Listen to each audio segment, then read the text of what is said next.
Halo Sobat Hebat, balik lagi di Weekly On Cam. Seperti biasa, aku udah siapin 5 rangkuman lengkap tentang apa aja yang seru dan penting di kampus selama beberapa hari terakhir. Jadi buat Sobat Hebat yang sempat ketinggalan kabar, no worries. Bareng aku Alvin Nafaldakwan dari Fakultas Vokasi, mari kita simak kabar Unair dalam 1 minggu ke belakang.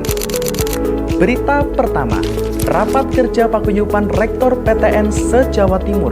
Unair teguhkan komitmen kolaborasi dan penguatan SDGs. Paguyuban Rektor Perguruan Tinggi Negeri se-Jawa Timur menggelar rapat kerja tahun 2025 di Universitas Islam Negeri Sayyid Ali Rahmatullah Tulungagung. Rektor Universitas Airlangga, Profesor Dr. Muhammad Madian SE MSI MFin hadir dalam kegiatan ini. Turut hadir Wakil Rektor Bidang Sumber Daya, Profesor Dr. Ardianto SE AK MSI, dan Wakil Rektor Bidang Ekosistem Entrepreneur dan Pengembangan Bisnis, Profesor Dr. Koko Srimulyo, Doktorandes MSI. Tahun ini, kegiatan tersebut mengusung tema kolaborasi dan inovasi perguruan tinggi untuk SDGs. Tema tersebut sebagai wujud komitmen bersama PTN dalam mendukung capaian Sustainable Development Goals melalui pendidikan, riset, dan pengabdian masyarakat. Turut hadir pula seluruh pimpinan PTN se-Jawa Timur, antara lain Institut Teknologi 10 November, Universitas Brawijaya, Universitas Negeri Surabaya, serta sejumlah perguruan tinggi lainnya. Agenda ini menjadi forum strategis untuk memperkuat kerjasama PTN dan mendorong inovasi berlanjutan dalam transformasi pendidikan tinggi. Ketua Paguyuban Rektor PTN se-Jawa Timur, Profesor Dr. Nur Hasan MKes, Rektor UNESA, menegaskan pentingnya kolaborasi berlanjutan antar perguruan tinggi sebagai kunci peningkatan mutu pendidikan dan penguatan peran akademisi dalam mendukung SDGs.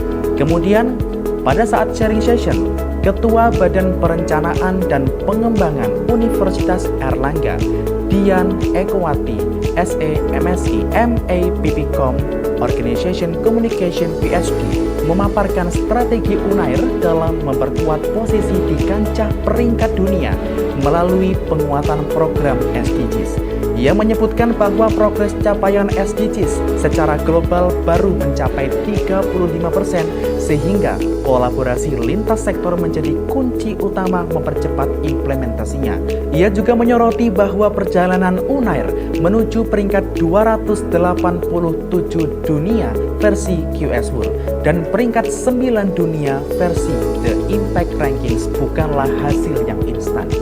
Semua angka tersebut merupakan buah dari komitmen kuat dan kebijakan yang berdampak. Berita kedua, UTBK berjalan lancar. Unair tegaskan komitmen terhadap seleksi yang adil dan akuntabel. Universitas Airlangga resmi menutup pelaksanaan ujian tulis berbasis komputer tahun 2025. Unair menjadi salah satu penyelenggara UTBK 2025 selama 10 hari dari 23 April 2025 sampai dengan 3 Mei 2025 yang diikuti oleh 14.660 peserta di seluruh Indonesia. Ketua Pelaksana UTBK Unair, Profesor Dr. Bambang Sektiari Lukiswanto, DEA DVM, menurutnya dalam pelaksanaan UTBK tahun ini tidak menemukan kendala yang berarti. Dari tahun ke tahun, Unair menyiapkan UTBK dengan sangat baik. Ada sekitar 18 lokasi pelaksanaan UTBK yang tersebar di kampus Dharma Husada A, Dharma Wangsa B, dan kampus Mercy Unair. Profesor Bambang berharap kedepannya semangat tanggung jawab dan akuntabilitas dalam pelaksanaan UTBK tetap terjaga. Ia juga menegaskan bahwa keberhasilan pelaksanaan UTBK tidak lepas dari dukungan fakultas di Unair. Lebih lanjut, Rektor Unair periode 2020 sampai 2025, Profesor Muhammad Nasih turut memberikan refleksi dan arahan ke depan. Ia mengingatkan bahwa sistem seleksi nasional akan mengalami perubahan di setiap tahunnya. Sementara itu, Rektor Unair 2025-2030, Profesor Madian SE MSI MFin menyampaikan apresiasi kepada seluruh tim panitia UTBK. Profesor Madian juga menegaskan bahwa pergantian kepemimpinan tidak akan mengubah komitmen UNAIR dalam menjaga mutu seleksi nasional. Terkait kebijakan baru, Profesor Madian menjelaskan bahwa pelaksanaan TKA di tingkat sekolah mulai diberlakukan pada November mendatang. Hal itu bertujuan menjadi salah satu instrumen pembanding dengan nilai rapot sekolah. Berita kampus selalu menghadirkan informasi yang pasti menarik.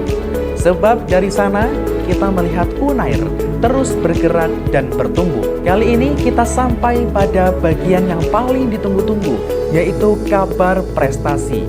Yang pastinya bukan sekedar membanggakan, tapi juga menginspirasi bagi kita semuanya.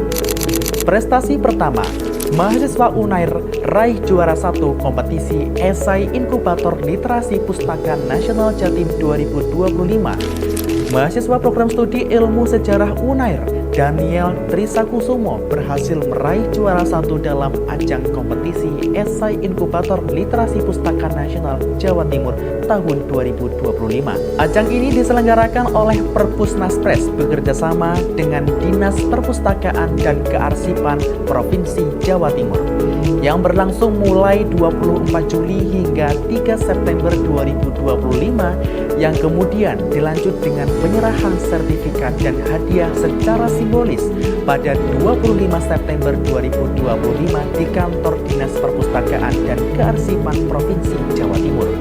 Daniel menjuarai kompetisi ini melalui esainya yang berjudul Sejarah yang Direbut, Narasi yang Dipalsukan, Saatnya Generasi Muda Menulis Kembali Bangsanya. Penulisan esai tersebut mengacu pada kerangka tema besar menulis demi generasi literat.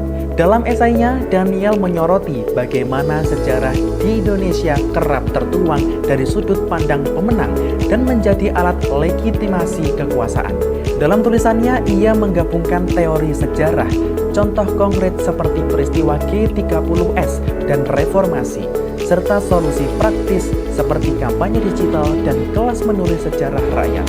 Prestasi kedua, mahasiswa FK UNAIR raih juara 1 gastroentero hepatologi di Regional Medical Olympiad 2025. Prestasi membanggakan kembali diraih oleh mahasiswa Fakultas Kedokteran Universitas Airlangga dalam ajang Regional Medical Olympiad 2025 yang berlangsung pada 1-5 Oktober 2025 di Universitas Nahdlatul Ulama Surabaya.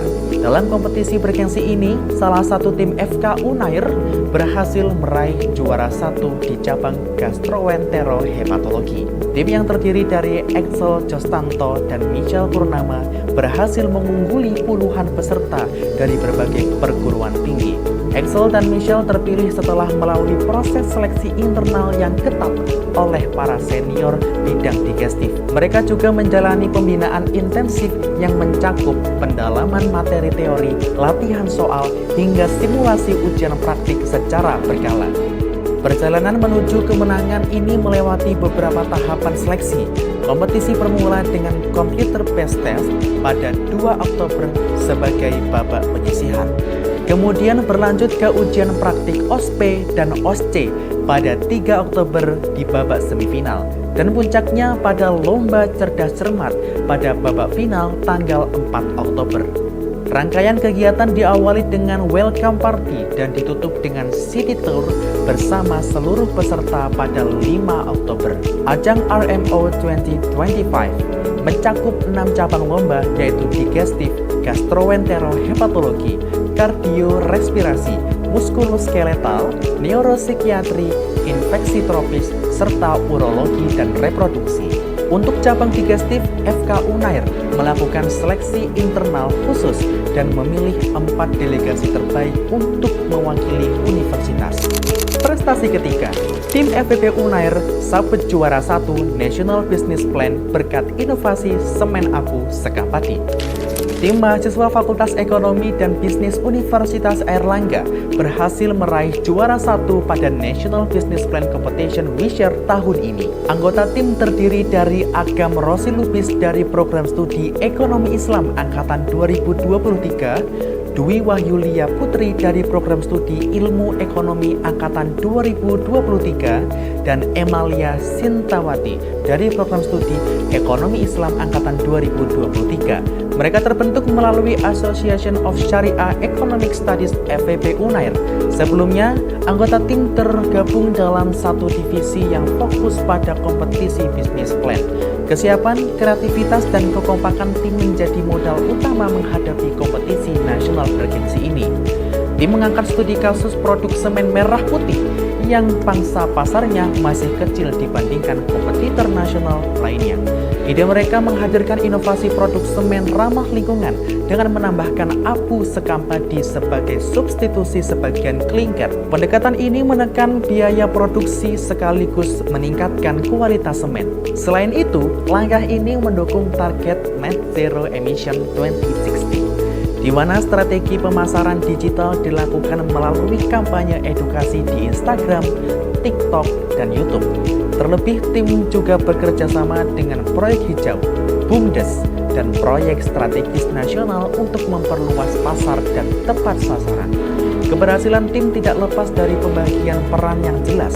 Agam Rosi Lubis bertanggung jawab pada perencanaan keuangan. Dwi Wahyulia Putri menangani strategi pemasaran. Kemudian Emalia Sintawati berfokus pada produksi dan desain produk. Tantangan terbesar yang dihadapi tim adalah pemahaman teknis terkait semen. Namun hal tersebut mereka atasi melalui studi literatur dan penelitian ilmiah yang relevan. Upaya tersebut diperkuat dengan koordinasi intens serta komunikasi efektif antara anggota, sehingga kualitas solusi yang ditawarkan semakin meningkat. Oke Sobat Hebat, Weekly on Cam edisi kali ini selesai sampai di sini. Kabar selengkapnya bisa kalian baca melalui website resmi Universitas Airlangga di www.unair.ac.id/news. Terus ikuti kabar terbaru dari kampus, jangan sampai ada informasi yang terlewat. Saya Alvin Nafaldakuan dari Fakultas Vokasi berterima kasih atas perhatian Sobat Hebat. Kita akan bertemu kembali dalam Weekly on Cam minggu depan. Jaga kesehatan, tetap semangat, terus produktif, dan pastinya salam Unair Hebat.